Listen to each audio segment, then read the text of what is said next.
আজকে লন্ডনে বৈঠক হওয়ার পরে দেখছি একজনের মুখে শুধু ইনশাল্লাহ, আলহামদুলিল্লাহ, সুবহানাল্লাহ, হবেই হবে ইনশাল্লাহ, এই কথা বলছেন। কি গো, আল্লাহ বলে একজন আছে তাই বিশ্বাস করে না অনেকে, কিন্তু হঠাৎ করে এর মুখে খালি সুবহানাল্লাহ, ইনশাল্লাহ, আলহামদুলিল্লাহ দোয়া করেন।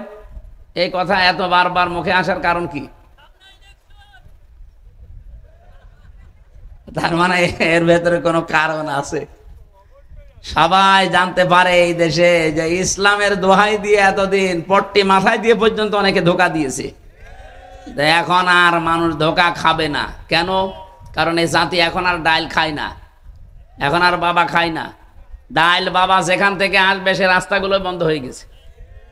কি পুলিশ এসেছে, আপনি পুলিশের কাছে কানে কানে যে জিজ্ঞাসা করেন যে এই দেশ থেকে তামা, সোনা, রূপা, লোহা এগুলো সব পাচার হয়ে যায় দস্তা, আর দাদার দেশ থেকে আসে ডাল বাবা। ডাল মানে তা মসুরের ডাল আসে না, কি ডাল? ফ্যান্সি ডাল। আমি একবার ওই যে যখন বিশ্ববিদ্যালয়ে ছিলাম ফার্স্ট ইয়ারে 11 সালে, 10 সালের প্রথম দিকে মানে শেষের দিকে, থানায় গেছি। আমার প্রথম যত গ্রেপ্তার করে নিয়ে যায়, বের করে যেদিন দিল আমি বলছি দেখছি দুইজনকে পিটাচ্ছে ধরি। আমি সেকেন্ড ওসিকে জিজ্ঞাসা করেছে যে এখানে মারেন কেন? হুজুরের ডাইল খায়। আরে ভাই কোন দেশে আসলাম যে ডাইলও খাওয়া যাবে না? এ ডাইল সে ডাইল না, এ ফ্যান্সি ডিল। এরা ফ্যান্সি ডিল খায়, এরা বাবা খায়। এগুলো আসা বন্ধ হয়েছে এই 10 মাসে। জাতি পোড়াটা চেঞ্জ হয়ে গেছে। এখন আর জাতি মাতাল নেই যে আপনি পট্টি মাথায় দিয়ে হাতে তসবিহ নিয়ে উল্টা পাল্টা বুঝিয়ে দেবেন আর মানুষ বুঝে ফেলবে। কে কথা বোঝেন? জাতি এখন ভেবে চিন্তে সিদ্ধান্ত নেবে, ইনশাআল্লাহ কোন ষড়যন্ত্রে আমরা পা দেব না।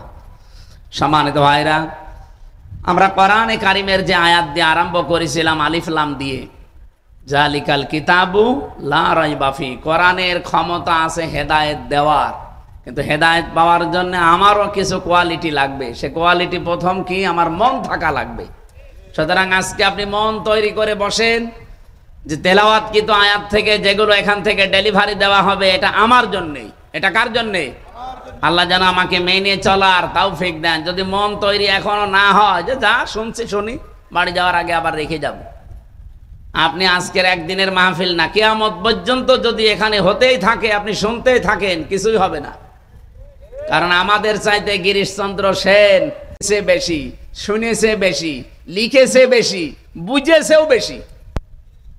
বুঝেছে বেশি বললাম কেন? ও কোরআনের শুধু বঙ্গবনবাদ করে না, ও তাফসির পর্যন্ত লিখেছে। ওই নরসিংদী বাড়ি শিবপুরে এই হিন্দু বেটা পড়া কোরআন শরীফের এক একটা শব্দের একাধিক অর্থ ওর আয়ত্তে ছিল, নাই তো তাফসির করলো কি দিয়ে? এখানে জেলা আমির সহ যত আলেম ওলামা আছে, আলিয়া কওমি বিশ্ববিদ্যালয় যাই বলেন, আমি গ্যারান্টি দিতে পারি একজনও বুকে হাত দিয়ে কেউ আমরা বলতে পারবো না যে পড়া কোরআনের প্রত্যেকটা শব্দের অর্থ আমার জানা আছে। পারবেন না? আমি পড়েছি মানে কতবার পড়েছি এক একটা শব্দ আমার নিজেরও মনে নেই, এতবার পড়েছি, কিন্তু আমার এখন আর আয়ত্ত নেই। হ্যাঁ, আবার দেখা লাগবে, স্টাডি করা লাগবে, তাছাড়া বলতে পারবো না। আমি ছোটকাল থেকে এই কোরআনের ওপরে লেগে আছি, আমার অনার্স মাস্টার্সও এর ওপরে। আমি হাফেজি পড়েছি, আর তাও যেমন তেমন ভাবে না, আমি আয়াত, পারা, পৃষ্ঠা, লাইন, রুকু, সূরার নাম, তাফসির সহ একেবারে আয়ত্ত করে রেখেছি প্রত্যেকটা আয়াত। তারপরও প্রতিটি শব্দ আমার মনে নেই। অথচ হিন্দু মানুষ কি পড়া পড়েছিল আপনি বলেন তো? আমি মাঝে মাঝে আমার নিজেরটা দিয়ে মিলা যে এত লেগে থেকেও আমি ওর মতো হতে পারি না। ও পড়া কোরআন শরীফের প্রতিটি শব্দের একাধিক অর্থ ওর জানা ছিল, নয়তো তাফসির করা সম্ভব না। কারণ এমন এমন শব্দ আছে কোরআনে এক এক জায়গায় এক এক অর্থে ব্যবহার হয়েছে, শব্দ এক, কিন্তু ব্যবহারের ক্ষেত্র দেখে আল্লাহ ব্যবহার আলাদা দিয়েছেন। দরবা মানে মারা, দরবা মানে দৃষ্টান্ত দেওয়া, দরবা মানে সফর করা। এই যে তিনটা অর্থ বললাম একটা শব্দের। এখন যেই জায়গায় অ্যাপ্রোপ্রিয়েট হবে, যেখানে সেট করলে অর্থটা সঠিকভাবে বেরিয়ে আসবে, ওই জায়গায় ওই অর্থটা ওখানে লেখা লাগবে। আপনি যদি দরবা মানে সব জায়গায় শুধু মারা ধরেন, তাহলে আল্লাহ যেখানে দৃষ্টান্ত দিল, যেখানে সফরের কথা বলল, আপনি মিলাবেন কি করি? তাহলে গিরিশচন্দ্র সেন কি পড়া পড়েছিল আপনি বলেন? আপনার চাইতে আমার চাইতে অন্তত বেশি পড়ে নাই? বলেন বলেন। বেশি তো পড়েছে, বেশি বুঝেছে, বেশি লিখেছে, বেশি শুনেছে, কিন্তু মরণের আগে হেদায়েত পেয়েছে? না, পায়নি। মরে যাওয়ার পরে ওরে মাটিতে দেয়নি, জানাজা দেয়নি, কবরে দেয়নি, কি করেছে? পড়িয়ে ফেলেছে। কি বুঝলেন বলেন আপনি? এত বেশি কোরআনের কাছে থাকার পরে ওই লোকটা হেদায়েত পায়নি, কারণ ওর মন ছিল না। কি ছিল না? আমাদেরও যদি মন না থাকে গিরিশচন্দ্র সেনের মতো হয়, আপনাকেও আল্লাহ হেদায়েত দেবেন। আল্লাহর অত দায় পড়ে না যে আপনাকে হেদায়েত না দিলে আল্লাহর ক্ষমতা মনে হয় কমে যাবে। এই জন্য আপনি আগে মন তৈরি করেন। আপনার জন্যই কোরআন, আর কোরআন এসেছে হেদায়েত দেওয়ার জন্য। এটা পারেও, কিন্তু সবাইকে দেয় না। এই যে দুধ, দুধ এর নাম কিন্তু ideal food. Milk is an ideal drink বলা হয় না, আইডিয়াল ফুড বলা হয়। অথচ দুধ তো তরল, ওটা তো ড্রিঙ্ক বলার দরকার। বিজ্ঞান বলছে না milk is an ideal food, এটা আদর্শ খাবার, আদর্শ পানি না। সারা পৃথিবীর 12,500 খাবারের ওপরে চিকিৎসা বিজ্ঞানী যারা তারা গবেষণা করেছে, ওরা মিলিয়ে দেখছে যে খাবার আপনার ক্ষুধা লাগলে খাবেন, ক্ষুধা মিটবে, তো পিপাসা মিটবে না। হ্যাঁ, পিপাসা মেটাতে হলে আগে পানি পান করেন, পিপাসা মিটে যাবে, কিন্তু ক্ষুধা আবার মিটবে না পানিতে। এক একটার এক এক কাজ। এ পৃথিবীতে একটাই মাত্র খাবার তারা পেয়েছে, তার নাম দুধ, যেটা খেলে ক্ষুধাও মিটে যায়, পিপাসাও মিটে যায়। এই জন্যে বিজ্ঞান এখন জানিয়েছে সন্তান জন্মের একাধারে 6 মাস পর্যন্ত পৃথিবীর কোনো কিছু যেন তারে না দেওয়া হয়, শুধু মায়ের দুধ ছাড়া। 2 বছর পর্যন্ত দুধ খাওয়ানোর নিয়ম। যেই সন্তান যত বেশি মায়ের দুধ খেতে পারবে, তাকে পৃথিবীর রোগ শোক থেকে আল্লাহ তত বেশি বাঁচিয়ে রাখবে। এমনকি সে হুষ্টপুষ্ট হবে, মোটা তাজা থাকবে, রোগ শোক থেকে প্রতিবন্ধকতা সৃষ্টি হবে এই দুধের কারণে। আমার মনে হয় আমি একটু জন্মের পরে দুধ কম পেয়েছিলাম, এই জন্য আমার শরীরই চলে না। এই 2 জন মনে হয় একটু বেশি পেয়েছে। কিন্তু আমার আফসোস লাগে, এখন আমাদের মেয়েরা অনেকেই তারা সন্তানকে এখন আর দুধ দিতে চায় না। মনে করে আমার ফিগার নষ্ট হয়ে যাবে, আমার স্বাস্থ্য খারাপ হয়ে যাবে। পৃথিবীর কোন জিনিস যদি এক জায়গায় জমাট হয়ে থাকে, ওটা কিন্তু আর ঠিক থাকে না, নষ্ট হয়ে যায়। এই যে পানি, নদীর পানি যদি আপনি বাদাল দিয়ে রাখেন, ঠিক থাকবে? পচন ধরবে, ওখানে পোকামাকড় তৈরি হবে, দুর্গন্ধ বের হবে, নষ্ট হয়ে যাবে। আর ছেড়ে দেন, স্বচ্ছ নির্মল পানি আসতেই থাকবে। লোহা লক্কড় আছে, এক জায়গায় রেখে দেন, মরিচা ধরবে, জং ধরবে, নষ্ট হয়ে যাবে। ওটা যত বেশি কাঁচে লাগাবেন তত ওর ধার ঠিক থাকবে। এই কথা বলছে না কেন? পৃথিবীর প্রতিটি জিনিসে টাকা পয়সাও এক জায়গায় রাখা ওভাবে ঠিক না, ওর হক যত আদায় করবেন তত ভালো থাকবে। পৃথিবীতে ক্ষমতাও এক জায়গায় ঠিক না, এইটাও গরম হয়ে যায়। এই 15 বছর যদি একাধারে তাদের কাছে না থাকতো, এত গরম হইতো না। কথা বলেন না কেন? পৃথিবীর কোন জিনিস যেহেতু এক জায়গায় রাখলে ঠিক থাকে না, রাখলেই নষ্ট হয়ে যায়। ঠিক মায়ের স্তনে আল্লাহ যে দুধ দিয়েছেন, এটা যদি জমাট করে রাখেন, এখানে ক্যান্সার হওয়ার সম্ভাবনা। আপনি ফিগার ঠিক রাখার জন্য বলছেন না আমি দুধ খাওয়াবো না, শেষে ক্যান্সার হলে কেটে বাদ দেওয়া লাগবে, তখন টের পাবেন। আমি আর নিচে নামলাম না। সম্মানিতা মা বোনেরা, আপনার স্তনে আল্লাহ যে দুধ দিয়েছেন, এটা শুধু খাবার না, এর ভেতর আল্লাহ মহব্বত দিয়েছেন। এই জন্য যে সন্তান মায়ের দুধ বেশি করে খায়, তাদের মায়ের সাথে মহব্বত, ভালোবাসা বৃদ্ধি পায়। দাস আপনারা দিতে চান না, স্বামীকে বলে যে ডানো আনো। কি আনতে বলে? ডানো, ডানো আনো। মনে হচ্ছে পাগল পেয়েছে আমাদের। ডানো না এনে দিলাম, কিন্তু ডানো বানায় কি দিয়ে? পশুর খাবার দিয়ে, পশুর দুধ দিয়ে বানানো হয় এই ডানো। ওর ভেতরে যে 19টা জিনিস পাওয়া যায়, ডানোর ওখানে লেখা আছে দেখবেন একটা একটা করে পশুর দুধের কিছু নিয়ম নীতি ওর ভেতরে পাওয়া যায়। এই জন্য ডানো খেয়ে যারা মানুষ হয় দেখবেন বড় হয়, এই মানুষগুলো আর মানুষের চরিত্রে থাকে না, পশুর মতো হয়ে যায়। এরাই বড় হলে তখন মা বাবার আর সম্মান ভালোবাসা শ্রদ্ধা দেয় না, তখন বৃদ্ধাশ্রমে রেখে আসে। এক কথা বলছেন, দুধের কত বড় কত ফজিলত আছে দুধের। প্রতিদিন একটা সন্তান মায়ের স্তন থেকে কম পক্ষে 8 বার 10 বার করে দুধ পান করতেই থাকে। একবারে যদি দুধ পান করে কমপক্ষে 1 পোয়া করেও পান করলে এক দিনে 2 কেজি পান করে। আমি আমারটা হিসাব করে দেখেছি, আমি যদি একা আমি হিসাব করলাম আমার মায়ের স্তন থেকে কমপক্ষে আমি 2 বছরে 36 মণ দুধ খেয়েছি। আমি আমারটা মেলানোর পরে আমার 2 বাড়ি পরে এক চাচা, ওনার ছেলে 5টা, মেয়ে 12টা, বউ 1টা, কয়টা হয়েছে? 17টা। আমি ক্যালকুলেটর নিয়ে ওনারটা একটু হিসাব করলাম, দেখি ওনারটা কয় কেজি হয়। মোবাইল আছে, বের করেন তো। 36 মণ যদি এক একটা সন্তান 2 বছরে খায়, 17 36 কত হয়? তাড়াতাড়ি করেন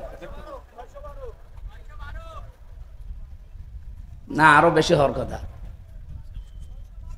চিন্তা করেন, ওই মহিলার ওজন খুব বেশি হলো 50-60 কেজি হবে। 612 মণ দুধ আল্লাহ তার শরীর থেকে বের করিস।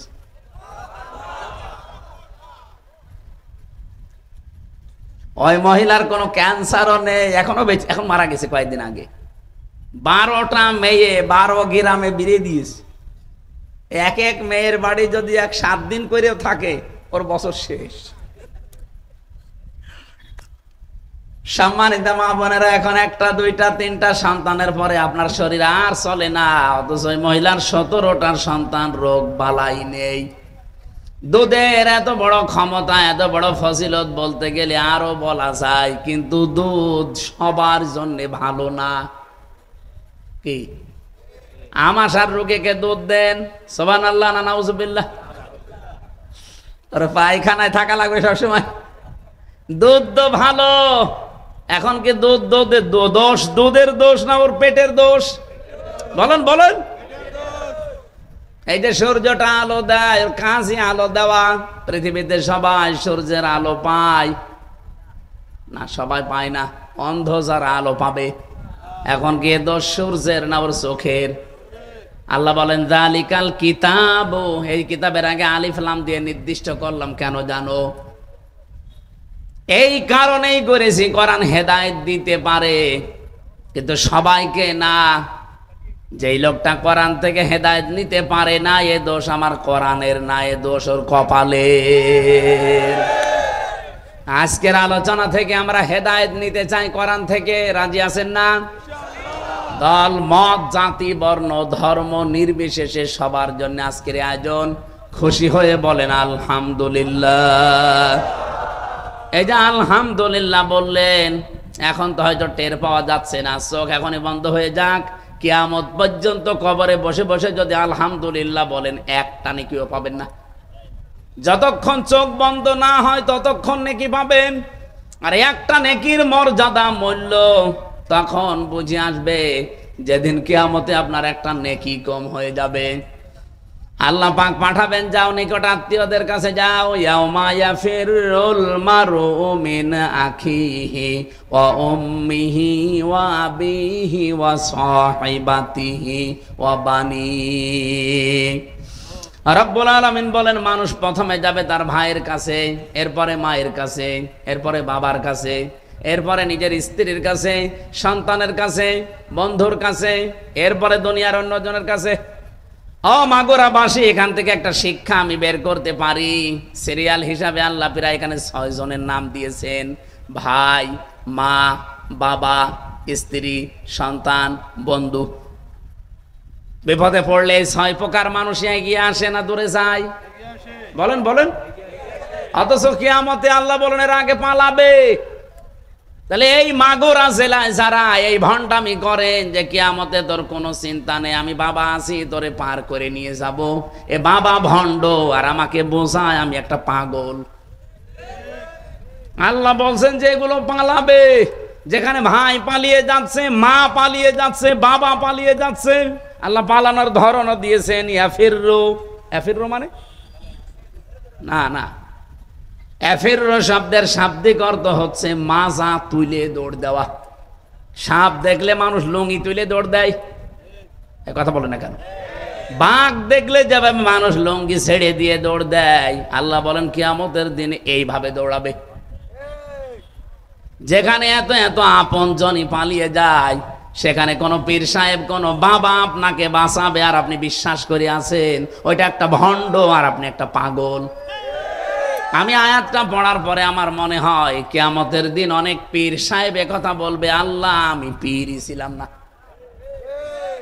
আমি মরিদ পাবো কোথায়, আমি তো পীরই ছিলাম না।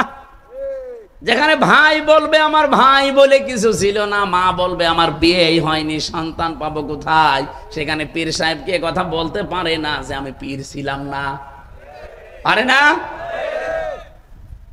কঠিন এই অবস্থার ভেতরে মানুষ একেবারে ফিরে আসবে আল্লাহর কাছে যে কেউ আমাকে কিছু দেয়নি।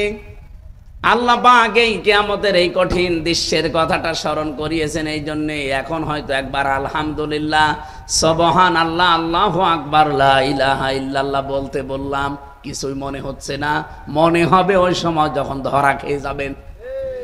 قد خسر الذين كذبوا بلقاء الله। সূরা আনআম 7 নাম্বার পারা 10 নাম্বার পৃষ্ঠা 5 নাম্বার লাইনের 31 নাম্বার আয়াত, এটা ইবনে কাসিরে আছে। আল্লাহ পাক বলেন অবশ্যই ক্ষতিগ্রস্ত হয়ে গেছে, হবে না, এটা মাঝে সিগা, ক্ষতিগ্রস্ত হয়ে গেছে আল্লাযীনা যারা কাযযাবু বিলিকাইল্লাহ, এই পৃথিবীতে আল্লাহর সাথে সাক্ষাৎ হবে কিয়ামতে, এটা যারা বিশ্বাস করে না, এই মানুষগুলোর জীবন ক্ষতিগ্রস্ত হয়ে গেছে, হবে না, হয়ে গেছে। হাত্তা ইযা জাতুহুমুস সাআতু বাগতাতান, হঠাৎ করে যখন তাদের সামনে মরণ বা কিয়ামত চলে আসবে। এখানে সাআতুনের অর্থ দুইটা, একটা কিয়ামত অথবা মরণ। ক্বালু ইয়া হাসরাতানা আলা মা ফাররাতনা ফিহা, তখন এই মানুষগুলো পেছনের জীবনের দিকে তাকিয়ে বলবে, আল্লাহ কি পাঠালাম আমি, আমার পেছনের জন্য আমি যা পাঠিয়েছিলাম এইটার জন্য তখন সে আফসোস করবে। অহুম ইয়াহমিলুনা আওজারহুম আলা যুহুরিহিম আলা সামা ইয়াসিরুন, এই মানুষগুলো কিয়ামতের দিন বহন করে নিয়ে যাবে তাদের পাপের বোঝা পিঠের উপরে। আপনি একটু খেয়াল করেন, ফেরেশতারা এই দৃশ্য দেখে বলবে, আল্লাহ এই ময়দানে মাহশারের মানুষেরা সাবধান, খেয়াল করো, একটু দেখো, সামা ইয়াসিরুন, কত নিকৃষ্ট বোঝা এই লোকটা বহন করে নিয়ে যাচ্ছে। ও মাগুরা বাঁশি আয়াতটা আপনি নিজের জন্য একটু ধরেন তো। এখানে শব্দের দিকে খেয়াল করে করে আমি তাফসীরের সাথে মিলিয়ে দেখলাম, আশ্চর্য শব্দ আল্লাহ এখানে চয়ন করলেন। ওয়া মানে এবং, হোম মানে তারা, ইয়াহমিলুনা, হামালা ইয়াহমিলু মানে বহন করা, এটা বর্তমান, ভবিষ্যৎ, প্রেজেন্ট, ফিউচার। আলা মানে উপরে, জুহুর মানে পিঠ, হিম মানে তাদের, ঝাড়ের বহু বচন আল্লাহ আওজার দিয়েছেন, বোঝা সমূহ। আমি আয়াত থেকে কয়েকটা বিষয় বের করতে পেরেছি, এইদিকে তাকান। আল্লাহ বলেন কিয়ামতের দিন এই লোকটা আমির হামজা অথবা বাকের সাহেব, এই দুইজন কিয়ামতের দিন যখন হাঁটবে, এদের মাথার ওপরে তাদের পাপের বোঝাগুলো চাপিয়ে দেব। হয়েছে না, বাংলা অর্থ হয়নি। আল্লাহ যদি বলতেন চাপিয়ে দেব শুধু এ পর্যন্ত বললে আয়াতই আমি পড়তাম না। আল্লাহ পাক দিয়েছেন ইয়াহমিলুনা আলা যুহুরিহিম আওজারহুম আলা যুহুরিহিম। আল্লাহ জারহিম দিতে পারতেন, আওজার বহু বচন লাগালেন কেন? শুধুমাত্র পাপের বোঝা হামজার পিঠে বাকেরের পেটে আল্লাহ লাগিয়ে দেবে তা না। আল্লাহ পাক বলেন আমি চাপাতেই থাকবো তার এই গোনার বোঝাগুলো। কখন থেকে চাপাবে? যেই দিন থেকে ওর চোখ বন্ধ হয়ে যাবে, ওই দিন থেকে যেদিন কিয়ামত না হয় এতদিন ওর পিঠের উপরে পাপের বোঝা আল্লাহ চাপাতেই থাকবে। চাপাতেই থাকবে কেন বললেন? কারণ আমি এখন এই 33 বছর বয়সে যদি মরে যাই, আমি যে অপরাধগুলো করেছিলাম এই গোনাহ মনে করেন 20 কেজি আমার মাথার উপরে পিঠের উপর আল্লাহ চাপিয়ে দিল, বিচার শেষ। কিন্তু কিয়ামত আসতে আসতে আমার এই 20 কেজি যদি 20,000 কেজি হয়ে যায়, আমি এমন গোনাহ করেছিলাম দুনিয়ায়, আমি চলে গেছি কিন্তু গোনাহ চলতে আছে। এমন একটা বই আমি লিখেছি যে আমি মরে গেলাম কিন্তু বইটা মানুষ পড়ে চরিত্র খারাপ করে। এই যে তাসলিমা নাসরিনের বই, হুমায়ুন আহমেদ বই লিখেছে, হুমায়ুন আজাদ বই লিখেছে। ও বইগুলো পড়লে মানুষের চরিত্র আরো খারাপ হয়। হুমায়ুন আহমেদের একটা বই নিয়ে এখন একটা সিনেমা তৈরি হয়েছে, পবিত্র ভালোবাসা। কি নাম? আপনারা তো ওইসব লাইনের লোক না, আপনারা আল্লাহর ওলি। পবিত্র ভালোবাসা সিনেমা যারা দেখেন, আমি তো উপন্যাস পড়েছিলাম। এখানে বাংলাদেশের একজন নিকৃষ্ট নায়িকা, আমি নাম বলতেও ঘৃণা করি ওদের, রাজশাহী বাড়ি, নাম বললাম না। এই দেশে নেকেট সিনেমা, থিয়েটার, নভেল, নাটক যারা করে তার ভেতরে এখন অন্যতম এই মহিলা। সে একজন মুসলিম মেয়ের পাঠ নিয়েছে, হিজাব পরে, পর্দা করে, বোরকা পরে কলেজে যায়। হিন্দু একজন ছেলের সাথে তার সম্পর্ক, নাম দিয়েছে। পরিবার তখন শেষ পর্যন্ত মেনে নিতে চায় না। এই উপন্যাসের শেষে লেখা আছে এইটা, যে এই দেখাতে চায় বিশ্বের মানুষকে যে হিজাব পরা, বোরকা পরা মুসলমান মেয়েরা কত নিচে নামতে পারে। এই বইটার ভেতরে, সিনেমার ভেতরে তুলে ধরেছে। এটা বিভিন্ন ভাষায় রূপান্তর হয়েছে। বিভিন্ন দেশে যখন এই সিনেমাটা যায়, ওই সমস্ত ভাষায় তাদেরকে দেখানো হয়। অন্যান্য জাতির লোকেরা যখন দেখে তখন বলে ইসলামে এইরকম, উপরে ফিটফাট, ভেতরে সদরঘাট। কি কথা বোঝেন? এখানে যে মুসলমান মেয়ের পাঠ নিয়ে সিনেমায় অভিনয় করেছে, হিন্দু একজন ছেলের পাঠ নিয়ে যেই ছেলেটা অভিনয় করছে, দুইজনের সাথে বিবাহ শাদী যতই ভালোবাসা হোক, জায়েজ আছে? বলেন বলেন। তখন এই মুসলিম মেয়েটার মা বাবা তারা মেনে নেয় না, বলে না আমরা গার্জিয়ান হিসাবে এই বিয়ে মানি না। ওরা তখন ইসলাম ধর্মকে ছোট হিসাবে উপস্থাপন করে যে এ ধর্ম উদার না। হিন্দুরা তো মেনে নিচ্ছে, আপনি মেনে নিতে চান না কেন? আমি মেনে নিতে চাই না আমার কোরআনের কারণে। ওয়ালা তানকিহুল মুশরিকিনা হাত্তা ইউমিনু, যতক্ষণ একজন মুশরিক মুসলমান না হবে, ঈমান না আনবে, কোনো মুমিনা নারীর জন্য তাকে বিয়ে করা জায়েজ নেই।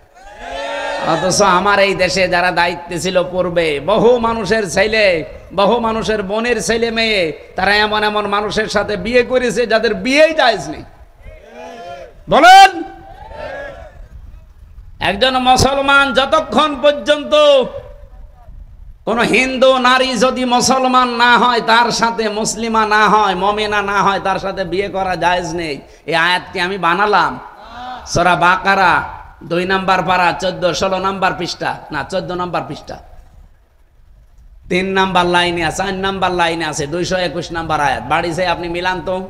এরা যে বড় বড় গলাবাজি করে যে আমরা আমাদের ছেলেকে, আমার মেয়েকে আমরা বিয়ে দিয়েছি আহলে কিতাবের সাথে। কিসের আহলে কিতাব? এই পৃথিবীতে মুসলমান বাদ দিয়ে যত জাতি আছে এক কথায় সব কাফের। কে কথা বলেন না কেন?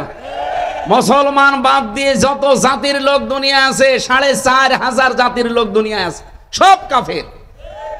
এমনকি মুসলমানদের ভেতরে আমি দায়িত্ব নিয়ে বলতে পারি, এটা রেকর্ড হচ্ছে আমার সামনে, শুধু মাগুরার এই কয়েক হাজার মানুষ না, এখন তামাম পৃথিবীতে যারা আছেন সবার উদ্দেশ্যে বলছি, আমি দায়িত্ব নিয়েই বলছি। এই পৃথিবীতে বিশেষ করে বাংলাদেশে ইসলামপন্থী মানুষরা বাদ দিয়ে মানুষের তৈরি করা আইন কানুন যারা প্রতিষ্ঠার জন্য আন্দোলন করেন, আপনি যে কোনো ভাবে মুশরিক। আপনি কোন ফতোয়া নিয়ে আনবেন, কোন আলেম থেকে নিয়ে আসেন দেখি। যারা ধর্ম নিরপেক্ষতা মতবাদে বিশ্বাস করেন, ওইগুলো কায়েম করতে চান, আবার নামাজও পড়েন, আপনি কাফের, কাফের এবং কাফের। এটা আপনার মন রক্ষা করা আমার কোনো দরকার নেই। আমার যেটা ফতোয়া এসেছে আমি ওইটা বলে দিলাম। আপনি কি রাগ করলেন? বলেন তো, আমার 33 বছরে, ওনার 60 বছরে বা 50 বছরে আমরা 50 মন গোনা করেছিলাম। কিয়ামতের দিনে 50 মন ওনার মাথার উপরে আল্লাহ যদি চাপিয়ে দেয়, আমার 33 মন যদি গোনা চাপিয়ে দেয় তো বিচার শেষ। তো কিয়ামত আসতে আসতে আমার বোঝা যদি 33,000 মন হয়ে যায়, এরকম হবে না? এই পবিত্র ভালোবাসা নামে যে উপন্যাস আপনি লিখে চলে গেলেন, আপনি তো মরে গেছেন, কিন্তু সিনেমা হয়েছে। এই সিনেমা বিভিন্ন দেশে চলছে। কত মানুষ ইসলাম সম্পর্কে খারাপ ধারণা করছে, মুসলিম মেয়েদেরকে নিয়ে উল্টাপাল্টা মন্তব্য করছে আপনার এই লিখিত বইয়ের কারণে। আপনি মরে গেছেন, কিন্তু বই তো মরেনি। বলেন বলেন, যতদিন পর্যন্ত এই সিনেমা চলবে, এই বই থাকবে, যত মানুষ দেখবে, পড়বে, খারাপ হবে, ইসলাম সম্পর্কে, মুসলিম মহিলাদের সম্পর্কে খারাপ ধারণা করবে, কবরে বসে বসে আপনার ওই বোঝা পাড়তেই থাকবে। আপনি হয়তো 80 বছর বয়সে মরে গেছেন 80 মন গোনা নিয়ে, কিন্তু কিয়ামতে যখন উঠবেন আপনার গোনা হবে 80,000 মন। এরকম মানুষ বাংলাদেশে নেই। আল্লাহ এই জন্য ঝাড় না দিয়ে ঝাড় দিয়েছেন। আমরা এমন কোন কাজ যেন করে না যায় যে আমি চলে যাওয়ার পরও আমার গোনা জারি আছে। আমরা শুধু শুধু সাদগায়ে জারিয়া, আরে ভাই সাদগায়ে জারিয়া যদি থাকে তে গোনায়ে জারিয়াও আছে। আমি এমন একটা দল গঠন করলাম, আমি মরে গেছি কিন্তু আমার দলের লোক তো মরেনি, ও 180 মাইল বেগে চাঁদাবাজি করছে। এরকম দল তো দেশে নেই। আমি তো করি না, আমি তো দল তৈরি করে মরে গেলাম, কিন্তু যারা আছে আমার দলের, ওরা যত অন্যায় করবে সবগুলো ফ্লাক্সে লোড হয়ে আমার কবরে যেতে থাকবে। বিশ্বজিৎকে যে ছেলেটা হত্যা করেছিল যারা, একজন আমার সাথে ছিল, ওই খুলনায় বাড়ি, কপিলমণি, শাওন, ও ভেতরে আমার সাথে এই 3 বছর ছিল। মাঝে মাঝে আফসোস করে বলতো জীবনে সবচাইতে বড় ভুল এটা। আমি এই যে 8-9 দিন আগে গিয়েছিলাম কপিলমণি, ওই শাওনের মার বাবা একটাই ছেলে এসেছিল। কি কন্দন, 2 জন। প্রথমে দেখি আমার মনে হচ্ছে যে 2 জনই মনে হয় হিন্দু, ওনারা 2 জনই শিক্ষিকা শিক্ষক, কিন্তু একটাই ছেলে বিপদে চলে গেছে। এমন একটা দলে যোগ দিয়েছিল যেই দলে মানুষ হত্যা করা শেখানো হয়। মাগুরাবাসী, এই জন্য আমরা এমন কোন কাজে আঞ্জাম না দেই যে আমি চলে গেলাম কিন্তু আমরা ছাত্র সংগঠন বসে নেই, ওরা চাঁদাবাজি চালাচ্ছে, ওরা মানুষ খুন করা চালিয়ে যাচ্ছে, ওরা এমন এমন মিথ্যা কথা বলে যে এই কথাগুলোর কোনো ভিত্তি নেই। কয়েকদিন আগে এক ছাত্র নেতা, তাও কেন্দ্রীয়, উনি বক্তব্য দিতে গিয়ে বলে ফেললেন ইসলামী ছাত্র শিবির 71 সালে রগ কেটেছে। আর 71 সালে ওরা তো জন্মই হয়নি, ও তো 77 সালে জন্ম। তা আমার জন্ম 77 সালে, আমি 71 সালে রগ কাটলাম কি করে? আন্দাজে মিথ্যা কিছু চাপিয়ে দিতে গেলে ভুল ভাল বের হয়ে যায়। এটা তামাম দুনিয়া এখন বলছে যে ওই ছেলেটা মিথ্যাবাদী, ওর আন্ডারে যত ছেলে আছে ওইটাই শিখবে। এই কথা বললেন না কেন? আপনি এত বড় মিথ্যা কথা, এত মিথ্যা তথ্য আপনি ছড়াতে পারেন, আপনি দায়িত্বশীল জায়গায় বসে দায়িত্বপূর্ণ কথা বলবেন। নয়তো আপনি এখনই যদি মরে যান, আপনার একটা মিথ্যা কথার কারণে কত মানুষ আপনার কথা শুনেছে, ওরা তো অনেকেই মনে করবে না, হতেও পারে। যারা জানে না যে শিবির 1977 সালে প্রতিষ্ঠিত, তারা তো মনে করবে না ওই 71 সালে মনে হয় রগ কেটেছে মায়ের পেটের ভেতরে থাকতে। ও মায়ের পেটে তো আসে নাই না, মায়ের পেটে তো এসেছে। 77 সালে তাদের জন্ম। 71 সালে যিনি কেন্দ্রীয় সভাপতি ছিলেন ওই সময়, প্রতিষ্ঠাতা শহীদ মীর কাশেম আলী রহমতুল্লাহ আলাইহি, উনি নাই? সম্মানিত ভাইরা, আমরা এমন কোন কাজ না করি যে আমি চলে গেলাম কিন্তু আমার গোনা বসে নেই, ও চলতে আছে। আমি কবরে আসি ঠিক, কিন্তু আমার এই বোঝাগুলো বাড়তেছে। আগে ছিল হয়তো 10 মণ, এখন হয়ে যাচ্ছে 10,000 মণ, কিয়ামত আসতে আসতে হয়ে যাবে 10 লক্ষ মণ। তখন ফেরেশতারা বলবে আলা সামা ইয়াজিরুন, কত নিকৃষ্ট বোঝা এই লোকটা বহন করে নিয়ে যাচ্ছে। আজ হয়তো মানুষ আপনাকে দেখলে চেয়ার ছেড়ে দেয়, সম্মান করে সালাম দেয়। ফেরেশতারা যখন এই কথা আপনাকে দেখিয়ে বলবে দেখেন কত নিকৃষ্ট বোঝা বহন করে নিয়ে যাচ্ছে, কেমন লাগবে বলেন তো ওই জায়গায়। আল্লাহ আমাদের বাঁচান, জোরে বলেন আমিন। এজন্য নেকির মূল্য আমরা এখন টের পাচ্ছি না, চোখ বন্ধ হলে আমরা টের পাবো। আল্লাহ আমাদেরকে এখনই এই কামাই করার জায়গায় নেকি কামাই করার তৌফিক দিন, বলেন আমিন। সূরা তাওবা থেকে মাত্র একটা আয়াতের অংশ বিশেষ পড়েছি, খুব গুরুত্বপূর্ণ বিষয়। আমরা আসেন তাফসীর আকারে কিছু কথা শুনি, নাকি বাড়ি চলে যাবেন? তাফসীর মাহফিল লেখা না এখানে? হ্যাঁ, তাফসীরুল কোরআন মাহফিল লিখে দিয়েছেন। সূরা তাওবা 129টা আয়াত আছে। আমরা 111 নম্বর আয়াতের মাত্র 4 ভাগের 1 ভাগ পড়েছি। রব্বুল আলামিন বলেন ওমান আওফা বিআহদিহি মিনাল্লাহি ফাস্তাবশিরু বিবাইইকুমুল্লাযী বায়াতুম বি ওয়া যালিকা হুয়াল ফাওজুল আযীম। আওফা দিয়েছেন আল্লাহ। কে আছে এমন পূর্ণকারী, অধিক পূর্ণকারী? ইসমে তাফসীল ওমান আওফা বিআহদিহি মিনাল্লাহ, আল্লাহর তুলনায় অঙ্গীকার পূরণকারী হিসাবে আর কে আছে দুনিয়ায়? ওমান আসদাকু মিনাল্লাহি হাদিসা, ওমান আসদাকু মিনাল্লাহি কিলা, আল্লাহর চাইতে সত্য কথা বলা, আল্লাহর চাইতে সত্য ভাষণ দেওয়া মানুষ দুনিয়াতে আছে? আল্লাহ পাক বলেন আমি নিজে বলছি আমার চাইতে ওয়াদা পূরণকারীও কেউ নেই। সুতরাং এই যে আগে আয়াতের ভেতরে যে ওয়াদা করলে জান আর মাল আম্মাকে দেবে, আমি তোমাদের জান্নাত দিয়ে দেব, ফাস্তাবশিরু বিবাইইকুমুল্লাযী বায়াতুম বি। এই পৃথিবীতে যেই লোকটা এভাবে আল্লাহর সাথে চুক্তিবদ্ধ হয়েছে, বেচা কিনা করেছে, ক্রয় বিক্রয় করেছে, সওদা করেছে আল্লাহর সাথে, সে জানো ফাস্তাবশিরু, বাশির না দিয়ে কতগুলো অক্ষর আল্লাহ বেশি করলেন। আরবি গ্রামারের নিয়ম অনুযায়ী কোন শব্দে যদি অক্ষর বেশি হয় তার গুরুত্ব বেড়ে যায়। আল্লাহ বাশির না দিয়ে ফাস্তাবশিরু, অনেকগুলো অক্ষর বেশি আছে। আল্লাহ বলেন তারা যেন সুসংবাদ গ্রহণ করে, খুশি হয়। কি করতে খুশি হবে? বিবাইইকুমুল্লাযী বায়াতুম বি, ওরা যে সওদা করেছে, বেচা কিনা করেছে, এই কারণে তারা যেন খুশি হয়। ওয়াযালিকা হুয়াল ফাওজুল আযীম, এইটাই হচ্ছে সবচাইতে মহান সফলতা। এটা বাংলা অর্থ ছিল। এবার আসেন আমরা একটু ব্যাখ্যা করি। এই বাংলাদেশেরটা আমরা আছি যেহেতু এই দেশে, এই দেশেরটাই বলছি। এই দেশে আমরা যারা আল্লাহর জন্য জান আর মাল সত্যি দিয়ে দিয়েছি, এই মানুষগুলো আমরা এমন ব্যবসায় লেগেছি যেই ব্যবসায় তিজারাতাল লান তাবুর, কোনোদিন আমাদের ব্যবসায় লস নেই। আমাদের ব্যবসায় লস নেই। আমরা যদি মরেও যাই লাভ, বেঁচে থাকলেও লাভ। মরে গেলে জান্নাতি, বেঁচে থাকলে যতদিন আছে, যেহেতু জানমাল আমার আর নেই, আমি আল্লাহকে দিয়েছি। এই আল্লাহর দেওয়া যেটা এখন আছে এটা আমার কাছে আমানত। এই আমানতটা আমি সঠিক কাজে ব্যবহার করার মাধ্যমে আমার জান্নাতের নিয়ামত আরো বাড়াতে পারবো। জোরে বলুন সুবহানাল্লাহ। এই জন্য কিছু গুণ অর্জন করা লাগবে বলে আল্লাহ এখানে 7টা গুণের কথা দিয়েছেন।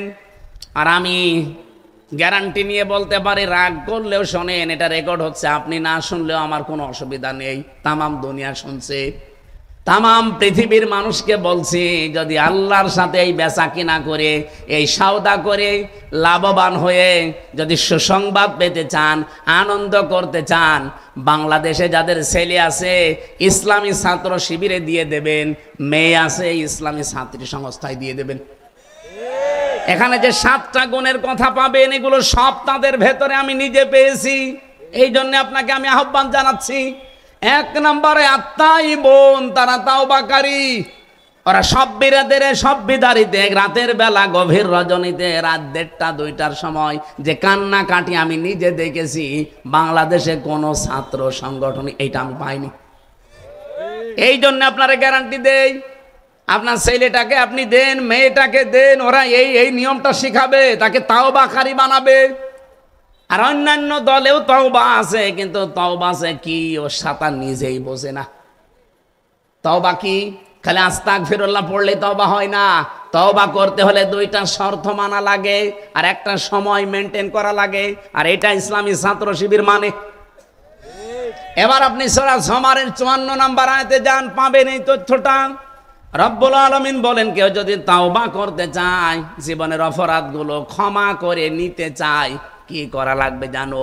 ওয়া আনিবু ইলা রাব্বিকুম ওয়া আসলিমু লাহু মিন ক্বাবলি আইয়াতিয়াকুমুল আযাবু সুম্মা লা তুনসারুন।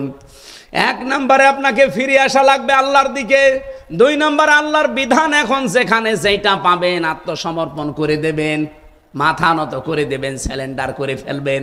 এই 2টা শর্ত শুনতে যত সহজ মনে হচ্ছে, এই 2টা শর্ত মানা অত সহজ না। আমি আল্লাহর দিকে ফিরে যদি আসি, আমার তাকে আর সুখ থাকবে না। কি আমি যে আল্লাহর দিকে ফিরে এসেছি, আমার কাছে ঘোষ থাকবে, আমার বউ ব্যাপার দায় চলতে পারবে, আমি সিনেমা দেখতে পারবো? বলুন। তাহলে শব্দটা শুনতে কি ছিল? আনিবু ইলা রাব্বিকুম, যে আল্লাহর দিকে ফিরে আসে। শুনতে তো সহজে হয়ে গেল, বলেও ফেললাম সহজে, কিন্তু বাস্তব জীবনে এটা মেনে নেওয়া কত কঠিন আপনি বলেন। এতটুকু আল্লাহ শেষ করেননি, ওয়াসলিমু, এটা আরো কঠিন। আল্লাহর বিধান যেখানে যেটা পাবে ও সঙ্গে সঙ্গে মাথা নত করে দেবে। এটা যে কত বড় কঠিন কাজ, যারা এর সমস্যায় সম্মুখীন হয়নি সে বুঝবে না। আল্লাহর বিধান যখন যেটা সামনে আসবে না, আমার নিজের আর কিছু নেই, কারণ আমি কুলিন্না সলাতি ওয়া নুসুকি ওয়া মাহইয়ায়া ওয়া মামাতি লিল্লাহি রাব্বিল আলামিন পড়ে ফেলেছি। এখন আমার আর নিজের মন মতো কিছু করার কায়দা নেই।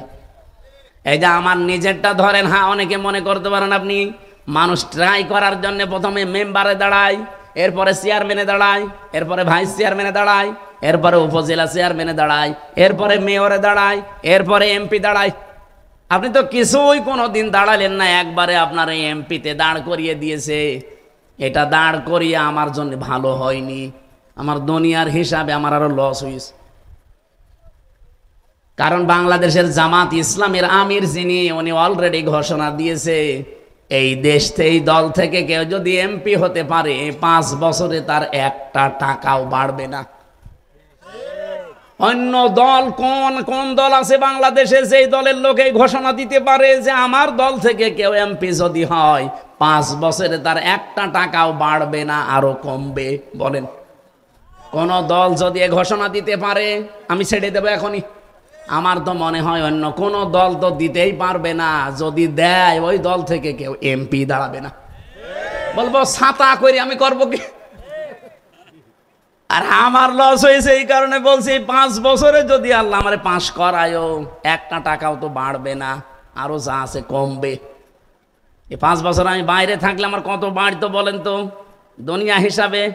এরপর আমি আকিস গ্রুপের খতিব, কত কিছু পেতাম, সব আমার হাত ছাড়া হয়ে যা আল্লাহ দিয়েছিল, আমার বাবার যা ছিল ছাতা আরো চলে যাবে। এ লাইনে এসে আমার কি হলো? আমি তো জীবনে কোনোদিন মেম্বারে দাঁড়াবো কল্পনাও করি নাই, স্বপ্নেও দেখি নাই। হঠাৎ করে চাপিয়ে দিলে দায়িত্ব। কারণ আমি কুলিন্না সলাতি ওয়া নুসুকি যেই দিন পড়েছি অক্টোবরের 13 তারিখে 24 সালে, ওই দিন থেকে আমার আর মন বলে কিছু নেই, যা বলে তাই। যদি ওটা জায়েজ হয়, ক্বালু সামি'না ওয়া আতা'না, আমরা শুনলাম মেনে নিলাম। এটা যদি নেতার ক্ষেত্রে হয়, বলেন তো আল্লাহর ক্ষেত্রে আরো কত কঠিন।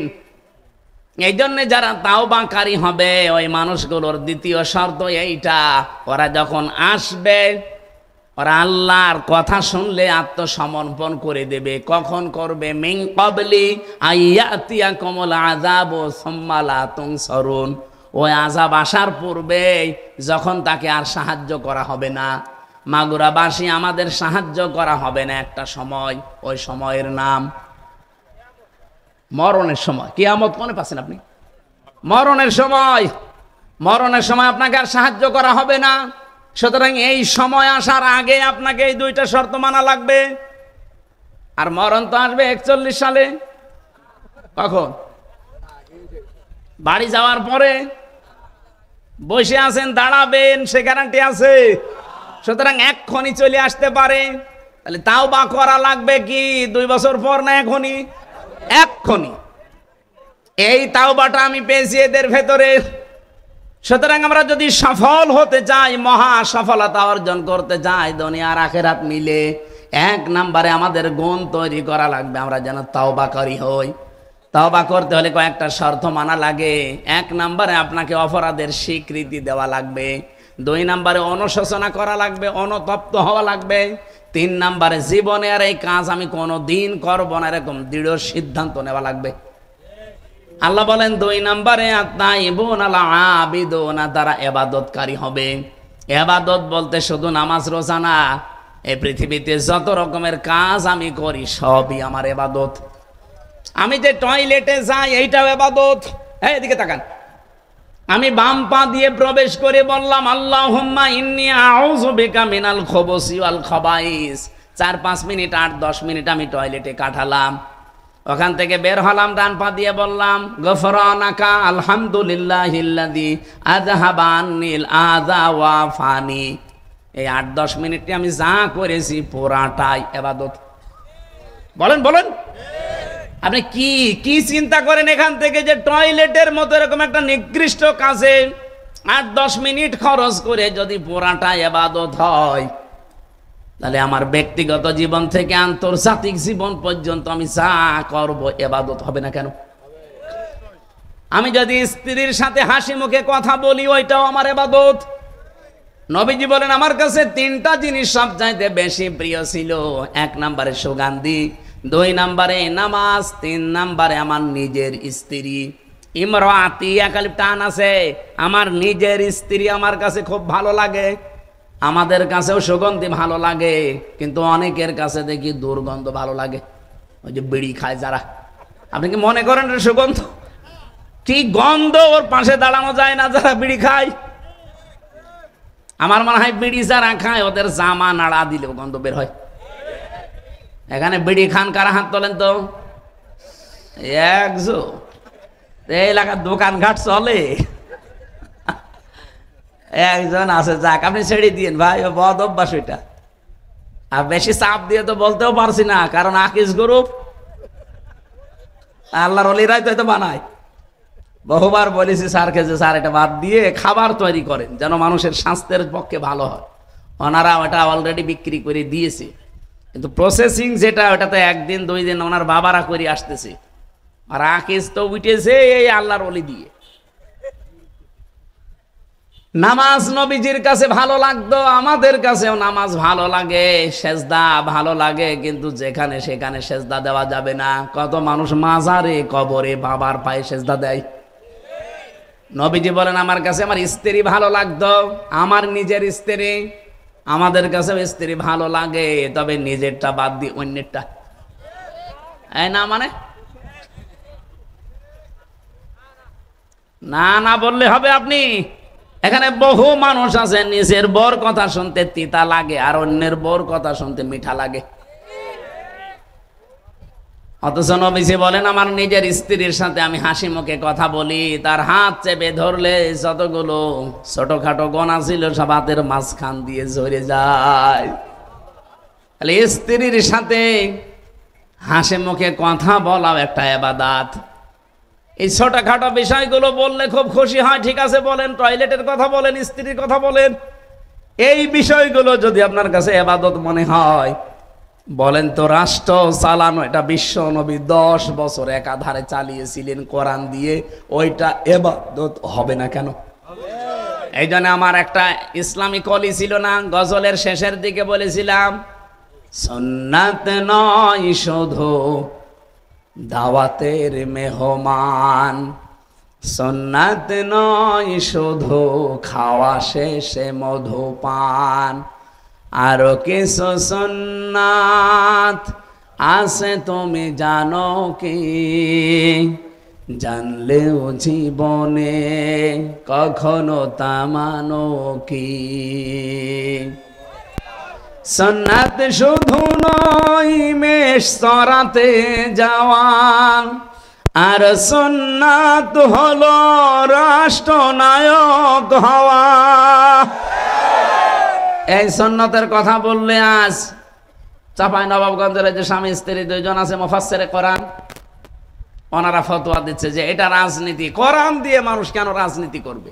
বিশ্বনবী নিজে রাজনীতি করে রাষ্ট্রনায়ক হয়েছিলেন নাকি উড়ে এসে জুড়ে বসেছেন? সুতরাং ওনার কাজ যা ছিল ওইগুলো যদি আপনি সুন্নাত মনে করেন, খাবারের পরে মিষ্টি খাওয়া, মেসাক করা, 10 বছর রাষ্ট্র চালিয়েছে কোরআন দিয়ে, এইটাও সুন্নত মনে করা লাগবে। এটা যারা রাজনীতি মনে করে উল্টাপাল্টা কথা বলে চলে যেতে চান, এ জাতি এখন কিন্তু সব বুঝে ফেলেছে যে আপনি ধান্দাবাজ। বলেন বলেন, ইসলামী ছাত্র শিবির বলেন, জামাত ইসলামী বাংলাদেশ বলেন, ইসলামী ছাত্রী সংস্থা, এবাদত তারা এইভাবে শেখায়, টয়লেট থেকে শুরু করে রাষ্ট্র পর্যন্ত প্রত্যেকটা এবাদত শুধু আল্লাহর হুকুম থাকা লাগবে, রাসূলুল্লাহর তরিকা থাকা লাগবে। এরপরে দিয়েছে হামিদুনা, তারা প্রশংসাকারী হয়, তাদের মুখে এত বেশি প্রশংসা শুনবেন আল্লাহর। এই যে কথা বলা হয় তারা রগ কাটে, কে বলেছে আপনাকে? আমি নিজে তো মিশেছি তাদের সাথে, কয় কোনোদিন তো পাই নিজে রগ কেটে দিয়েছে। এই মাগুরাতে যদি জিজ্ঞাসা করা হয় যে রগ কেটেছে আপনি কোথাও দেখেছেন, বলেন না শুনেছি। কোথায়? কুষ্টিয়ায়। কুষ্টিয়ায় যে বলা হয় কোথায় রগ কেটেছে, বলে কুষ্টিয়ায় না, ও ঝিনাইদহ। ঝিনাইদহ জিজ্ঞাসা করবো না ঝিনাইদহ না খুলনায়। এই 54 কি 77 সাল থেকে শুরু করে আইসে 25 সাল পর্যন্ত এই সোনার উপরে চলছে। আজ পর্যন্ত কোন শিবিরের ভাই যে রগ কেটে দিয়েছে আমি অন্তত দেখিনি, আমিও শুনেছি। হ্যাঁ, কথা বলেন না কেন? অন্য দলের লোক রগ না কল্লা কেটে দেয়, আমি দেখেছি। কি কল্লা কেটে দেয় দেখেননি? এই যে বিশ্বজিৎ যার নাম, যেভাবে কোপাচ্ছিল মনে আছে যে মরা গরু মরে গেছে, কোপাচ্ছে, অথচ জিন্দা মানুষ। ছেলেটা বারবার বলছিল যে ভাই আমি শিবির করি না, যদি বিশ্বাস না হয় আমার জিনিসপত্র দেখে। আমি হিন্দু মানুষ, আমি মুসলমানই না, কিসের শিবির? তারপরও মানে না। এই যে শাস্তি এখন পাচ্ছে, যাবজ্জীবন জেল। আগে ফাঁসির আসামি ছিল, এখন যাবজ্জীবন। তার মানে 30 বছর জেল খাটা লাগবে। ওর মা আর বাবা সেদিন আফসোস করে আমারে বলছিল, কি করলো ছেলেটা, আপনি একটু চেষ্টা করেন তো। আমি চেষ্টা করে আমি মার খাবো? ছাত্র লীগের লোক, আর তারপরও বিশ্বজিৎ হত্যা মামলার আসামি, ওর ফাঁসি থেকে যাবজ্জীবন। 30 বছর যদি জেল হয়, অন্তত 22 বছর তো খাটাই লাগবে। কি করলো সে? 25 বছর বয়সে মনে করেন জেলে গেছে, আরো যদি 30 বছর জেল খাটা লাগে, 30 আর 25 কত হয়? তো বের হয়ে কি করবে? ওর মা বাবাকেও মনে হয় আর পাবে না, ওর মা বাবা মুরব্বী হয়ে গেছে। এরকম ভুল কাজ যেন কেউ না করে। আন্দাজে একজনের উপরে দোষ দেবেন না। এরা যা প্রশংসা করে এদের সাথে মিশে দেখেন, কথা বলতে গেলে হয় সুবহানাল্লাহ, আলহামদুলিল্লাহ, আল্লাহু আকবার, লা ইলাহা ইল্লাল্লাহ, সব সময় শুকরিয়া মুখে লেগে আছে। আল্লাহ বলেন হামিদুনা, তারা প্রশংসাকারী হবে। আস-সাইহুনা, তারা রোজা রাখে। আমি বড় বড় দায়িত্বশীল মানুষের সাথে মিশে দেখেছি, তারা সপ্তাহে 2 দিন, মাসে 3 দিন রমজানের রোজা, মুহররমের রোজা, জিলহজের রোজা রাখতে আছে। অধিকাংশ সময় জেলখানায় দেখতাম রোজা আছে। মাওলানা রফিকুল ইসলাম খান 3 বছর আল্লাহরে বান্দা আমার সাথে ছিল। মাঝে মাঝে কি ভাই বলে রোজা আছে। ওই কারাগারে নিয়ে যেত একসাথে, আমাদেরকে কোর্টে নিয়ে যেত, তখন একসাথে যাওয়ার সময় নাস্তা দিত, খাবেন না? না, রোজা আছে। ওর ভেতরে কি ভালো খাবার আনন্দ করে দেয় যে খান সেহেরি রোজা রাখেন? ওই পান্তা ভাত ঝাল দিয়ে, মরিচ দিয়ে, এই উল্টা পাল্টা জিনিস দিয়ে খেয়ে তারা রোজা আছে। কিন্তু মানুষগুলোর শরীর স্বাস্থ্য আল্লাহর এই প্রশংসার কারণে, রোজা রাখার দ্বারা আল্লাহ 3 বছর পরে বের করে দিয়েছে, এখনো সুস্থ মানুষ। আমি নাই খেতে পারতাম না, এই জন্য আমার শরীর চলছে না। সাইহুন আর রাকিউন আর সাজিদুন, এই 2টা শব্দ দিয়ে আল্লাহ নামাজ বুঝিয়েছেন। রুকু আর সেজদা, তারা নামাজ আদায়কারী, রুকুকারী, সেজদাকারী। আল আমিরুনা বিল মারুফ, তারা ভালো কাজে আদেশকারী। নাহুনা আনিল মুনকার, তারা অন্যায় কাজে নিষেধ করে। ও ভাই, আপনি রাগ করলেও আমি এই কথাটা বলে যাই, বাংলাদেশে 54 বছরে ভালো কাজের আদেশ হয়নি, ভালো কাজের অনুরোধ হয়েছে। কারণ আদেশ করতে হলে আদেশের জায়গায় থাকা লাগে। 54 বছরে ইসলাম আজও আদেশের জায়গায় যায়? বলেন বলেন। এবার একটু সম্ভাবনা দেখা দিচ্ছে, তারপরও ফতোয়াবাজি। কিন্তু সুখের সংবাদে ইসলামী দলের ভেতরে 6টা বড় বড় দল অলরেডি তারা এক হওয়ার ঘোষণা কালকে দিয়ে দিয়েছে। তারা সবাই বলছে দেশে এবার ইসলামের বাক্স হবে একটা, যে যে দল করেন করেন। এই যে লক্ষ্মীপুরে কমলনগর, ওখানে যে থানা আছে, ওখানে চরমনায় পীর সাহেবের একজন মুরিদ, ওনাকে ঘোষণা দিয়েছে। উনি আজকে দেখলাম মাইকে ঘোষণা দিচ্ছে, আমার দল যদি আমাকে বলে হ্যাঁ দলীয় প্রতীক পাওয়া গেছে দাঁড়াবো, যদি বলে না এখানে জামাত ইসলামের কাউকে দেওয়া হয়েছে, দল মত আর দেখা দেখি নেই, ইসলামের বাক্স হবে একটা, সবাই মিলে ভোট দেব জামাত ইসলামকে। এই সুখের সংবাদটা সারা দেশে এখন ছড়িয়ে যাচ্ছে, আমরাও আশার সঞ্চার পাচ্ছি। কারণ এবার আমরা এমন জায়গায় পৌঁছাতে চাই যেখানে পৌঁছালে ভালো কাজের আদেশ দেওয়া যায়, অনুরোধ না। আমরা কি ভালো কাজের আদেশ দেব না অনুরোধ করব? নাহুনা আনিল মুনকার, নাহা মানে কি? না না, নাহা মানে শুধু নিষেধ না, নাহা মানে বাধা তৈরি করা, ব্যারিকেড দেওয়া, প্রাচীর তৈরি করা। এই যে নদীতে মনে করেন স্রোত চলছে, আমি যদি বাকের সাহেবকে নিয়ে যেতে বলে ফু দেন, এ পানি বন্ধ হয়ে যাবে। বাকের সাহেব আমির হামজানা কাবার ইমাম এসে ফু দিলে জীবনও বন্ধ হবে না। ওটা বন্ধ হওয়ার জন্য ওখানে প্রাচীর দেওয়া লাগবে, ব্যারিকেড দেওয়া লাগবে। আল্লাহ বলেন অন্যায় কাজগুলোতে শুধু সোমন্তর সো বললে হয় না, ওটা বাধার প্রাচীর তৈরি করা লাগে। আর এবার তৈরি হবে ইনশাআল্লাহ। কিসের চাঁদাবাজি? এরকম 500 গোনা চলছে বাংলাদেশে, সব বাধার প্রাচীর দিয়ে আমরা বন্ধ করবো ইনশাআল্লাহ। আল হাফিজুন আলী হুদুদিল্লাহ, তারা আল্লাহর নির্ধারিত সীমারেখা সংরক্ষণ করে চলে, বিশেষ করে তাদের চরিত্রকে। এই দেশে সবচাইতে সৎ চরিত্রবান এবং যোগ্যতার মাপকাঠিতে উত্তীর্ণ ইসলামী ছাত্র শিবিরের ভাইরা আর জামাত ইসলামের ভাইরা। এটা সারা দেশে এখন পরীক্ষিত এবং সুনামের সাথে এই কাজ তারা করে চলছে। সুতরাং যে 7টা গুণ আল্লাহ দিলেন সবগুলোই পাওয়া যায় যাদের, আমি তাদের নাম না বলে আপনার মতো গাঁজাখোর, বাবাখোর, ডালখোরের নাম বলবো। আপনি রাত 9টার পরে তো বাড়ি যেতে পারেন না। আমি নিজে বিশ্ববিদ্যালয়ে দেখেছি, জাহাঙ্গীরনগরে যখন ছিলাম, ওরা লাল পানি খেয়ে ঘুমায়, সকালবেলা আবার মদ দিয়ে কুলি করে, আমি নিজে দেখেছি। অধিকাংশ হল রুম থেকে বড় বড় অস্ত্র বের হয়, আর বাকি যা বের হয় ওটার নাম বলা যাচ্ছে না। বিশ্ববিদ্যালয়ে ক্লাস চলছিল, ওই সময় আমি সাংবাদিকতায় চান্স পেয়েছিলাম, ওই জন্য ওখানে ভর্তি হওয়ার জন্য গিয়েছিলাম। কিন্তু পরবর্তীতে কোরআনে চান্স পেয়ে আমি ইসলামী বিশ্ববিদ্যালয়ে চলে আসি। বিশ্ববিদ্যালয়ে ক্লাস চলছে মাস্টার্সের, আর শিক্ষককে ছাত্র যে স্যান্ডেল খুলে পিটাচ্ছে, বলে বাংলায় বলছে তোরে মেরেই ফেলবো। স্যার বলছে বাবা তুই আমার ছেড়ে দে, আমি আর ক্লাস নেব না। বলে না, তোরে বলেছিলাম ওই সিট দিতে। আমি এই চোখে এইটাও দেখেছি, আজকে যে মাদ্রাসার উদ্যোগে মাহফিল, এরকম কেবল 5-7 দিন মাদ্রাসায় ভর্তি হয়েছে, এখনো মনে হয় ভালো করে কথাও বলতে পারে না, অথচ উস্তাদ ওযু করছে, ছাত্র পায়ে পানি ঢেলে দিচ্ছে। ছাত্র তো এইটাও ওইটাও, ওইটা মাস্টার্স করে জানোয়ার হয়ে গেছে অলরেডি, আর এইটা কেবল আলিফ বা তাসা শুরু করে মানুষের মতো মানুষ হচ্ছে। চরিত্রবান হওয়ার জন্য কোরআনে কারীমের শিক্ষা দরকার, হাদিসের শিক্ষা দরকার। আর এই সীমারেখাগুলো আপনি জানবেন, মেনে চলবেন। অবাশশিরিল মুমিনিন, হে নবী এই মুমিনদেরকে আপনি সুসংবাদ দান করেন। সূরা মারিয়ামের 41 নম্বর আয়াতের আযকুর ফিল কিতাবি ইব্রাহিম বা ইব্রাহিম ইন্নাহু কানা সিদ্দীকান নাবিয়্যা। হযরত ইব্রাহিম ছিলেন একদিকে সিদ্দিক আর একদিকে নবী। উনি সিদ্দিক মানে শুধু সত্য কথা বলতেন, এই জন্য সিদ্দিক না, সত্যকে সত্য জানার পরে যিনি অকণ্ঠ চিত্তে মেনে নিতে পারে, যিনি দ্বিধাহীন চিত্তে মেনে নিতে পারে, তিনি আল্লাহর কাছে সিদ্দিক।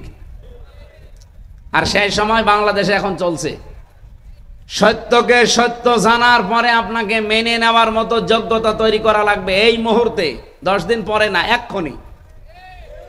আর আপনি জানেন কিন্তু সত্য কোনটা। আল্লাহর কোরআন সূরা কসসের 5 এবং 6 নম্বর আয়াতের সুসংবাদ আছে, যেটা হাজার হাজার বছর আগের কাহিনী আল্লাহ 1500 বছর আগে বলেছিলেন। এখন আমার মনে হচ্ছে এই 2025 সালে এটা 100% কার্যকর হবে। আমি একটু বাংলাটা বলছি।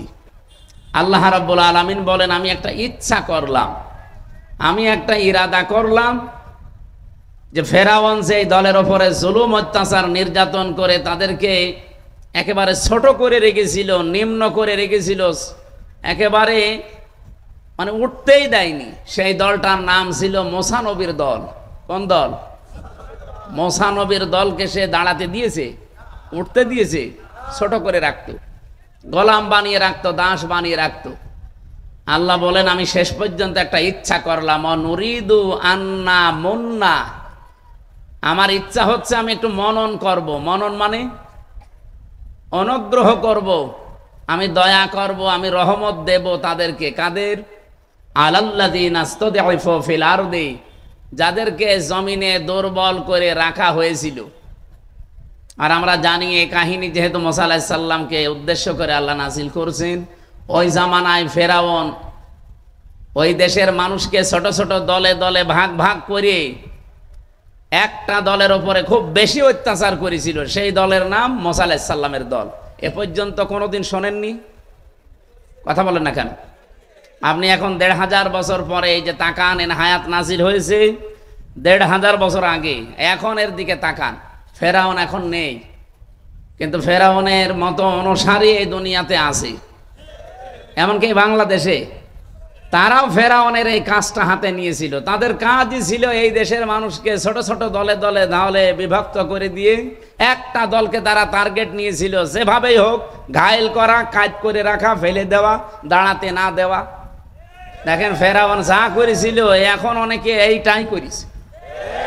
ফেরাউনের উদ্দেশ্য ছিল কি, আমি ছোট ছোট দলে দলে বিভক্ত করে রাখলে জাতি যদি এক জায়গায় হতে না পারে, আর এক জায়গায় না হলে শক্তি হবে না। এরাও এই উদ্দেশ্য নিয়ে কাজ করছিল। দেখেন আমাদের ভেতরে এমনও দল বাংলাদেশে আছে, শুধু সভাপতি আর সেক্রেটারি, তাছাড়া আর কেউ নেই। আছে। আমি জেলখানায় একটা লোক পেয়েছিলাম, উনি হচ্ছে আল্লাহর দলের সভাপতি আব্দুল মতিন। আমি বললাম, ভাই সেক্রেটারি কে? বলছে আমার ছেলে। তার মানে ও সভাপতি, ও ছেলে সেক্রেটারি, আর এ দেশে কেউ নেই। একটা দল, দলের নাম আল্লাহর দল। কি নাম? এরকম প্রায় 19টা দল ওই জেলখানার ভেতরে কাজ করছে। তাদের আর কেউ নেই, শুধু সে আর সভাপতি সেক্রেটারি, আর কেউ নেই। ফেরাউনের কাজ ছিল এটা। এগুলো তৈরি করেছিল ওই পাশের দাদা বাবুরা। আমি তাদের নাম নিতে ঘৃণা করি, এজন্য নাম নিলাম না। ওরা এই দেশে গোয়েন্দার নাম নিয়ে, এজেন্সির নাম নিয়ে দলে বিদলে বিভক্ত করে, শুধু টুপিওয়ালাদের ভেতরে হাজারো দল, 43টার উপরে দল।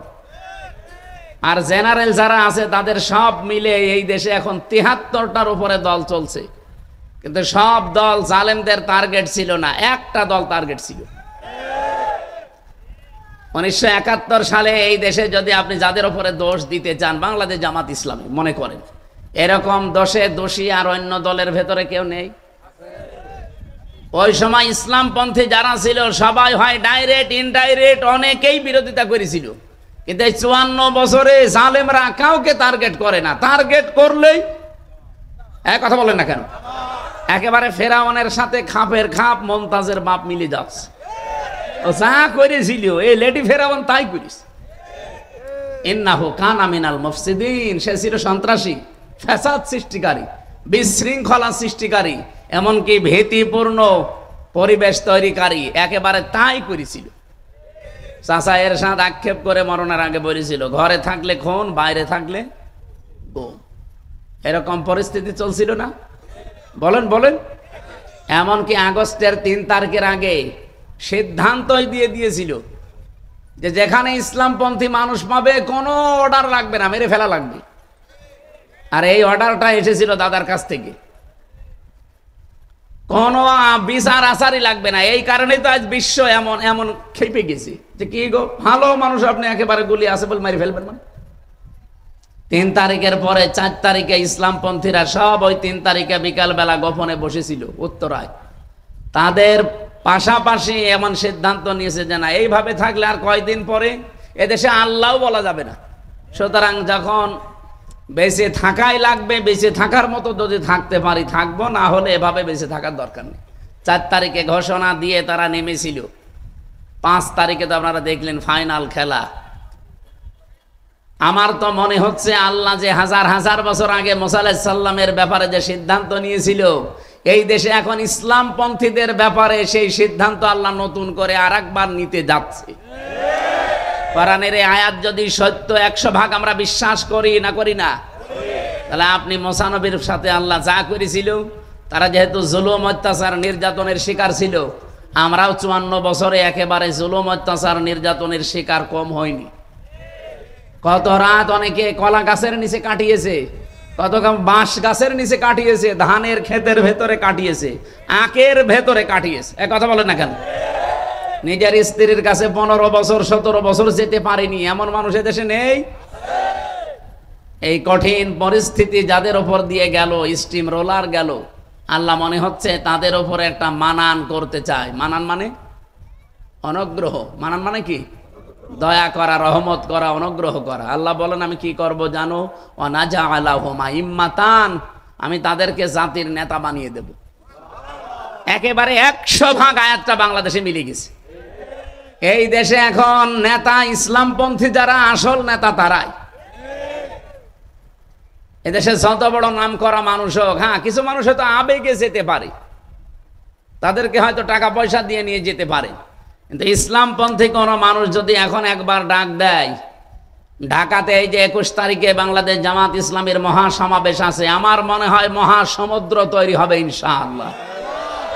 আমির জামাত ডক্টর শফিকুর রহমান হাফিজাহুল্লাহর ডাকে 21শে জুন বাংলাদেশে এর চাইতে বড় সমাবেশ কেউ দেখাতে অন্তত পারবে না। এরপরে 28 তারিখে আছে চরমনাই পীর সাহেবের। এই দিনও লক্ষ লক্ষ কোটি কোটি মানুষ বাংলাদেশ থেকে যাবে। অন্যান্য সময় বলতে পারেন না, এর আগেও বড় সমাবেশ হয়েছে, সেখানে মামা ছাড়া লেগেছে।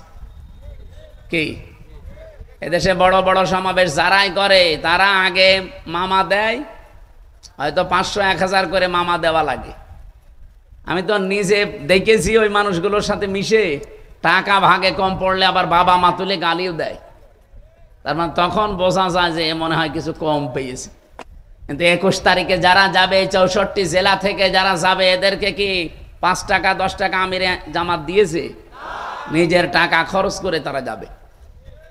সুতরাং এই দেশে যদি নেতৃত্ব দেওয়ার গণাবলী থাকে, ইসলামপন্থী যারা তাদেরই আছে। কারণ এটা আল্লাহ চাচ্ছেন, ওয়ানাজআলাহুম আইম্মাতান, আমি তাদেরকে জাতির নেতা বানাবো। 2 নম্বরে ওয়ানাজআলাহুমুল ওয়ারিসিন, এই জমিনের উত্তরাধিকারী আমি আল্লাহ তাদেরকে বানিয়ে দেব। এতদিন বিতাড়িত করার চেষ্টা করেছিলেন, নিষিদ্ধ করার চেষ্টা করেছিলেন, আল্লাহ নিজে এখন দায়িত্ব নিয়ে এখানে ফাইল নিজে আল্লাহ সরাসরি অনুরিদু, আমি আল্লাহ ইচ্ছা করছি। সুতরাং আল্লাহর ইচ্ছাকে রদ করার ক্ষমতা দুনিয়ায় কারো? বলেন দুনিয়ায় কারো? আমরা এটা এখন দেখার অপেক্ষায় আছি। অনুমাক্কিনা লাহুম ফিল আরদ, আমি আল্লাহ নিজে তাদেরকে শাসন ক্ষমতায় বসিয়ে দেব। আমি মনে হয় বানাচ্ছি না? সূরা কাসাস 6 নম্বর আয়াত, অনুমাক্কিনা লাহুম ফিল আরদ, আমি আল্লাহ নিজে জমিনের শাসন ক্ষমতার চেয়ারে তাদেরকে বসাবো। এখানে বসাবে কে? আরো জোরে, সরাসরি কর্তা আল্লাহ নিজে। কেন করাবো জানো? নুরিয়া ফিরাউনা ওয়া হামানা ওয়া জুনুদাহুমা মিনহুম মা কানু ইয়াহজারুন, আমি ফেরাউনকে দেখাতে চাই। আমার প্রশ্ন হচ্ছে নুরিয়া, আল্লাহ বলেন আমি দেখাতে চাই, দেখাতে চেয়েছি, আল্লাহ বলেন না চাই। বর্তমান, ভবিষ্যৎ, প্রেজেন্ট, ফিউচার। বলেন তো এখন ফেরাউন বেঁচে আছে? বলেন বলেন। তাহলে আল্লাহ কেন নুরিয়া দিলেন?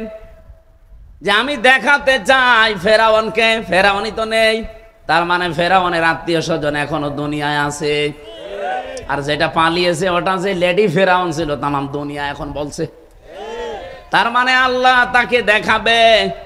2 নম্বরে আল্লাহ নাম দিয়েছেন হামানা। হামান ছিল মন্ত্রী, আর একদিকে হামান ছিল টাক। কি আপনি দেখেন টাকলা মোরাদ থেকে কামরুল টাক থেকে শুরু করে যতগুলো টাক, এ টাকদেরকে আল্লাহ দেখাবে, আর সবগুলোই মন্ত্রী ছিল। হয়তো আল্লাহ সরাসরি এখানে কামরুল টাকের নাম দেয়নি, মোরাদ টাকলার নাম দেয়নি, কিন্তু হামানের নাম দিয়েছে। ও হামান যা যা করতো এই টাকগুলো তাই তাই করিস। 3 নাম্বার জনুদাহুমা, আল্লাহ বলেন তাদের সৈন্য সমর্থন, তাদের দলীয় লোকজনকে আমি দেখাবো। ঠিক, আল্লাহ দেখাবে। কেন?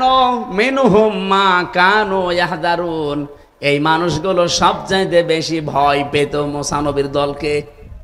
এই 54 বছর এই দেশে ইসলামপন্থী কোন দলকে জালেমরা এত ভয় পায় না যত ভয় পায় জামাত আর শিবিরকে। যাদেরকে ভয় পাতেন এদেরকে আল্লাহ বসাবে, দায়িত্ব নিয়েছে আমির হামজা। কে? বলেন বলেন। এই সুসংবাদটা কি আমি নিজে বানালাম না কোরআনে আছে? আর কোরআনের কোনো কথা মিথ্যা হওয়ার সম্ভাবনা নেই, আছে? আল্লাহ অবশ্যই এটা সত্যে পরিণত করবেন বলে আমাদের 100% বিশ্বাস আছে। আর সেই আশায় এখন আমরা আছি ইনশাআল্লাহ।